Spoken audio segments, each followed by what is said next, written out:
Hello जी, कैसे हैं आप सब। आशा करती हूँ कि आप सब अच्छे होंगे। तो आज दिन है शनिवार और तारीख है 6 अप्रैल और ये सुबह 8:30 बजे का टाइम है। मैंने खाना बना दिया था, बच्चों को खिला दिया और मैं प्लाट में इसके दादा दादी का भी लेकर आ गई हूँ। मेरी तबीयत बिल्कुल डाउन है, अभी तक मुझे आराम नहीं मिला है बुखार में। तो इसके पापा गए हुए हैं मंदिर, मैं मंदिर नहीं जा पाई आज। अभी मैं घर का तो करके आ गई हूँ, बस बर्तन धोने हैं और जाकर नहाना है और निशांत को नहलाऊंगी। कल मैं नहीं नहला पाई थी इसे।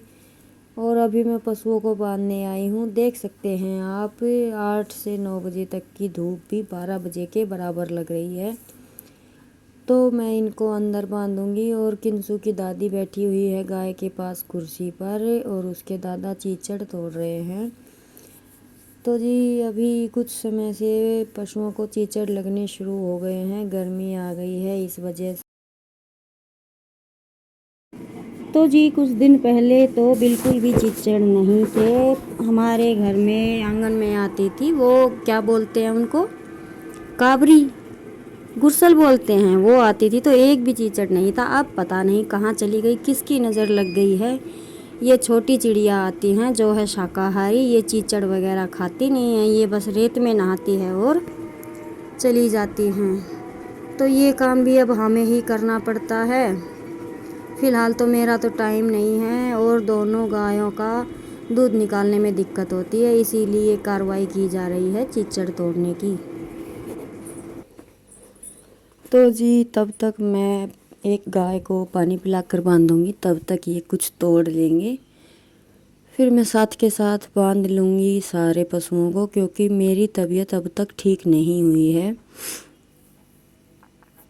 आज है शनिवार और मुझे तीसरा दिन है दवाई लेते हुए, लेकिन मेरी हालत में सुधार नहीं है। तबीयत जैसी भी हो, घर का काम तो करना ही पड़ता है।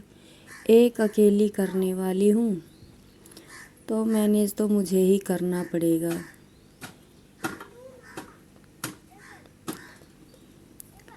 तो जी अगर आज तबीयत ठीक नहीं हुई तो मेरी सिलाई का काम भी रुका हुआ है। आज मैं लगवा के आऊँगी इंजेक्शन, क्योंकि तबीयत में बिल्कुल सुधार नहीं है और काम मुझसे हो नहीं पा रहा है। बस ऐसे ही उठते बैठते ही घर का कर लेती हूँ और फिर खाट में लौट जाती हूँ। तो इस तरह से काम चलता नहीं है और बच्चों का नहलाना धुलाना सब कुछ पेंडिंग में है, क्योंकि किंसू को भी 2 दिन से थोड़ा थोड़ा बुखार है मेरे साथ ही। तो इस वजह से इसको भी मैं नहीं नहला रही हूँ। अंशु कल नहाई थी, निशांत मेरी तबीयत नहीं थी तो मैं नहीं नहला पाई, तो इसे भी मुझे नहलाना है आज। और आज मेरी तबीयत इतनी डाउन थी कि मैं सुबह मंदिर में भी नहीं गई, किंसू के पापा ही गए हैं। उन्हें किसी काम से बाहर जाना था और मेरी तबीयत थी नहीं उस टाइम पर नहाने की, तो वो खुद चले गए कि तुम घर पर ही रहो, नहीं आराम हुआ तो इंजेक्शन लगवा के आऊँगा और मैं लगा दूँगा धोक। तो जी उसके बाद फिर मैंने धीरे धीरे घर का किया। और ये आंगन आप देख रहे हैं ऐसा क्यों लग रहा है, क्योंकि बुधवार को मेला था और बृहस्पतिवार को हमने रेत डलवाया था और उसके बाद से उसी दिन से मेरी तबीयत बिल्कुल ठीक नहीं है। तो मैं पशुओं को अंदर बांध देती हूँ, बाहर बांध देती हूँ, गोबर उठा देती हूँ, लेकिन इसमें झाड़ू लगाने का टाइम मेरे पास टाइम क्या, मेरी तबीयत ही नहीं है झाड़ू लगाने की और आज भी नहीं है बिल्कुल भी। बस मैं पशुओं को बांध कर हल्का फुल्का फावड़ा लगा कर ही घर जाऊंगी, क्योंकि व्रत है, नहाना है मुझे।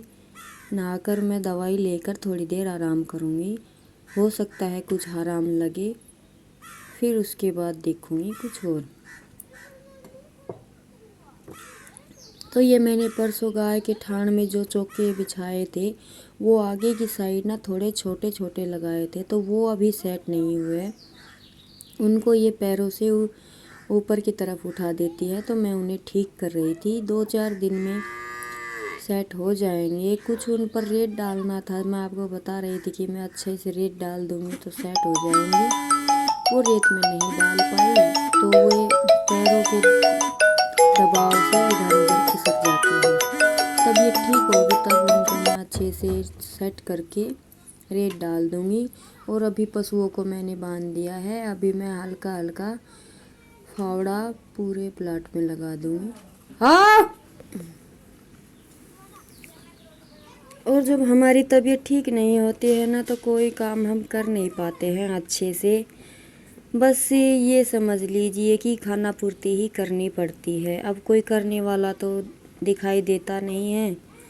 बस यहीं पर आकर थोड़ा सा डिफ़िकल्ट लगता है इतने पशुओं को रखना। जब मेरी तबीयत ख़राब होती है तो मुझे साइड में कोई दिखाई नहीं देता कि मेरा थोड़ा काम कोई बंटवा ले।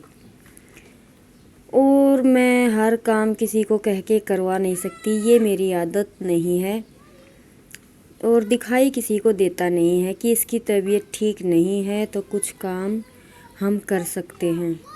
तो जी बस यहीं पर मुझे थोड़ा सा दुख होता है कि अगर माँ होती तो शायद मेरी कुछ हेल्प हो जाती। माँ को हम बोल भी सकते हैं और माँ बिना बोले भी समझ सकती है, लेकिन जी ये तो ससुराल है, यहाँ तो बोल तो देंगे तो किसी को कुछ समझ में आएगा, नहीं तो कुछ समझ में नहीं आएगा। किसी को समझ में आएगा भी तो भी नहीं समझेंगे।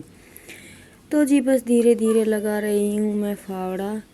थोड़ा अच्छा सा लगेगा, बुरा नहीं लगेगा। और फिर ये रेत ना खेत से डलवाया है तो इसमें ना मोटे मोटे डले से हैं और वो ठांसरे खड़े थे, उनकी जड़ भी है। जब तक इनमें झाड़ू नहीं लगेगी तो ये ठीक होने के भी नहीं है। तो इस वजह से मैंने फिर झाड़ू नहीं लगाई, क्योंकि इसमें मुझे ज़्यादा दिक्कत होती, परेशानी होती, क्योंकि हाथ पैर ज़्यादा मारने पड़ते। एक दो बार झाड़ू लगने के बाद तो फिर नॉर्मल हो जाएगा। ये डलियाँ हैं जो ये झाड़ू के साथ एक साइड हो जाएगी। और ये बच्चे ना धूप में रेत उछाल कर खेल रहे थे तो मैं इनको धमका रही थी कि तुम घर चलो, धूप हो गई है, मैं आ रही हूँ। तो किंसु कह रही थी कि मम्मी हमें तो आपके साथ जाना है। तो मैं बोल रही थी बेटा मैं अभी आ रही हूँ, झाड़ू लगाने का मेरे पास बिल्कुल टाइम नहीं है और ना ही तबीयत, तो मैं अभी आई है फावड़ा लगाकर, तुम घर चलो।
तो जी उसके बाद आकर मैं नहाई, दिया बाती करके मैंने चाय पानी पी और दवाई ली। तो दवाई लेने के बाद मैंने कुछ देर फ़ोन पर एडिटिंग की, लगभग 1 घंटा मुझे लगा।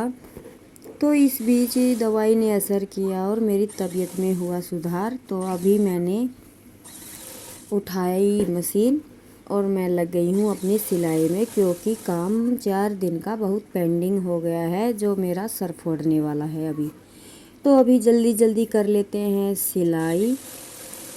दिन का टाइम लगभग मुझे यहाँ मशीन पर बैठने में 1 से 1:30 बज गया था। तो अब देख लीजिए 4 बजे तक का टाइम है मेरे पास। 1 या 2 सूट मैं निकाल पाऊँगी। तबीयत अगर ठीक रही तो फिर से डाउन हो गई तो पता नहीं है। तो जल्दी जल्दी मैं सिलाई करने लगी थी। और जी इसी तरह से बनता है। वैसे जब मेरी तबीयत ठीक नहीं होती है और मैं मशीन नहीं चला पाती हूँ तो मेरा मन बिल्कुल नहीं लगता है, लेकिन क्या करें जी, मजबूरी है।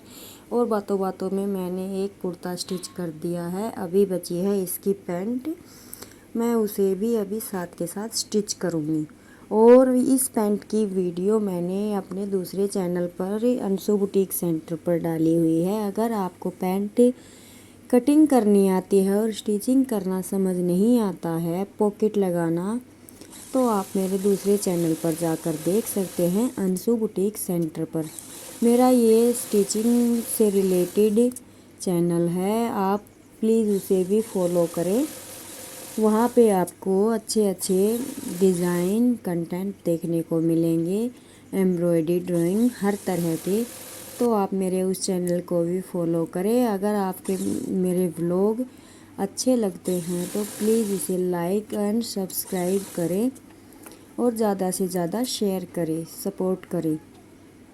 तो जी अभी मैं लगा रही हूँ अपनी पैंट को सिलाई और आपसे लेते हैं विदा इसी व्लॉग के साथ।